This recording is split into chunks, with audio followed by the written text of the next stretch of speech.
নমস্কার বন্ধুরা, আপনারা রয়েছেন অ্যাস্ট্রো মোটিভেটর চ্যানেলে। আজকে আমাদের আলোচনার বিষয়বস্তু হলো যে 2025-এর এই যে জুলাই মাসটি চলছে, এই জুলাই মাসে সূর্য মিথুন রাশি থেকে কর্কট রাশিতে গমন করছে। তার মিথুন রাশি ছেড়ে কর্কট রাশিতে প্রবেশ করার ফলে সূর্যের যে পাঁচটি রাশির মধ্যে এর প্রভাব পড়বে। এই পাঁচটি রাশি কি কি? সেই পাঁচটি রাশি হলো কর্কট, সিংহ, কন্যা, তুলা এবং বৃশ্চিক রাশি। এই রাশির জাতক জাতিকাদের জীবনে কি হতে চলেছে তা নিয়ে আজকের এই আলোচনা। ভিডিওটি শুরু করার আগে আপনাদের কাছে একটা অনুরোধ, ভিডিওটি ভালো লেগে থাকলে একটা লাইক করবেন এবং কমেন্টের মাধ্যমে জানাবেন ভিডিওটি কেমন লেগেছে। এবং এখনও যারা আমার চ্যানেলটিকে সাবস্ক্রাইব করেননি তাদের কাছে একটা অনুরোধ, আপনারা চ্যানেলটিকে সাবস্ক্রাইব করে পাশে থাকা বেল বাটনটি দাবিয়ে দেবেন। তাহলে নতুন ভিডিও আপলোড করার সাথে সাথে আপনাদের কাছে যাতে পৌঁছে যায় নোটিফিকেশনটি। যাই হোক, কথা না বাড়িয়ে শুরু করা যাক আজকের আলোচনার বিষয়বস্তু।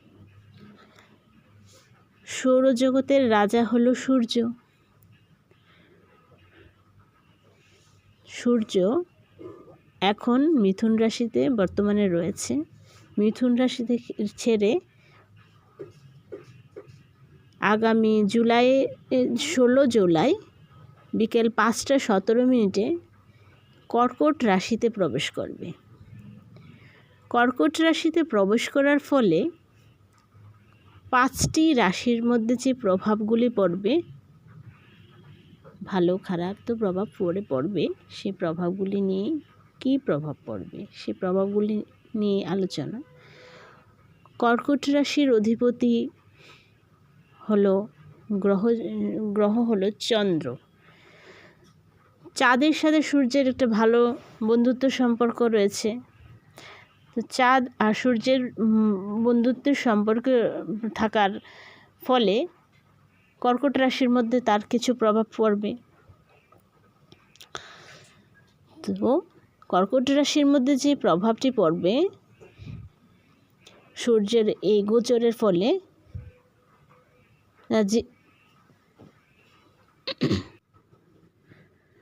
কর্কট রাশিতে এবার সূর্যের গোচর ঘটবে। সূর্যের প্রভাবে তাই জীবনে চোখ পড়ার মতো উন্নতি হবে কর্কট রাশির জাতক জাতিকাদের। আর্থিকভাবে বড় উন্নতি করতে চলেছে কর্কট রাশির জাতক জাতিকারা। নানা দিক থেকে অর্থ লাভ করার যোগ আছে। চাকুরিজীবী যারা রয়েছেন কর্কট রাশির, তাদের চাকুরিতে উন্নতি করার একটা সুযোগ রয়েছে। এইসব সুযোগ হাতছাড়া করবেন না। এবার যে রাশিটি রয়েছে সেটি হলো সিংহ রাশি। সিংহ রাশির দ্বাদশ ঘরে গোচর করবে সূর্য। সূর্যের গোচর লাভজনক হতে চলেছে সিংহ রাশির জাতক জাতিকাদের জীবনে। সিংহ রাশির অধিপতি গ্রহ হলো সূর্য। বিদেশি কোম্পানিতে কর্মরতরা উন্নতি করবে। এই সময় বিদেশ যাত্রারও সুযোগ পাবেন। কাজের সূত্রে কোথাও যেতে হতে পারে। পারিবারিক জীবনে শান্তি থাকবে। এই সিংহ রাশির জাতক জাতিকাদের এটি হয়ে থাকবে।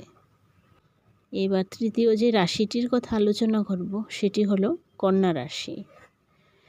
কন্যা রাশির একাদশ ঘরে গোচর করবে সূর্য।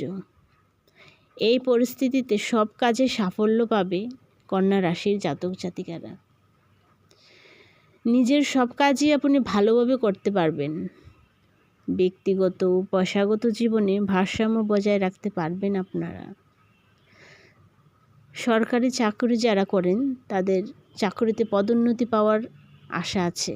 নতুন সম্পত্তি যদি ক্রয় করতে চান এই সময়টা ভালো সময় রয়েছে, এই সময় ভালো সুযোগ পাবেন আপনি নতুন সম্পত্তি ক্রয় করার জন্য। চতুর্থ যে রাশিটি রয়েছে সেটি হলো তুলা রাশি। তুলা রাশির দশম ঘরে গোচর করবে সূর্য।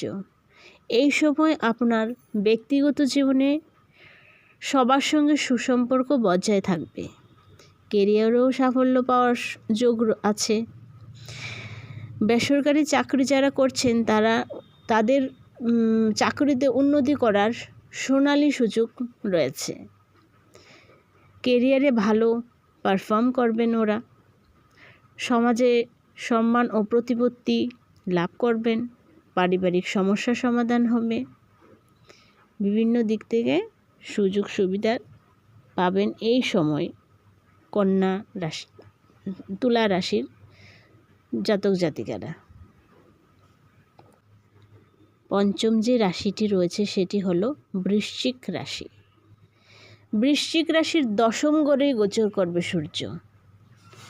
সমাজের আপনার ভাবমূর্তি উজ্জ্বল হবে, যে কাজে হাত দেবেন তাতেই সাফল্য পাবেন বৃশ্চিক রাশির জাতক এবং জাতিকারা। পরিবারেও সবার সঙ্গে ভালো সময় কাটাবেন, নিজের ক্যারিয়ারে এই সময় উন্নতি করার বড় সুযোগ পাবেন, ধর্মীয় কাজেও আগ্রহ বাড়বে, আচমকা অর্থ লাভ হবে এই বৃশ্চিক রাশির জাতক জাতিকাদের। তো এই ছিল আমাদের আলোচনার মূল বিষয়, যে সূর্য মিথুন রাশি থেকে কর্কট রাশিতে যে গোচর করছে তার ফলে এই 5 রাশির জাতক জাতিকারা এই উপকারগুলি পেয়ে থাকবেন। আজকের মতো এই আলোচনায়, আবার দেখা হবে অন্য কোনো ভিডিওতে। সাথে থাকবেন, পাশে থাকবেন। নমস্কার।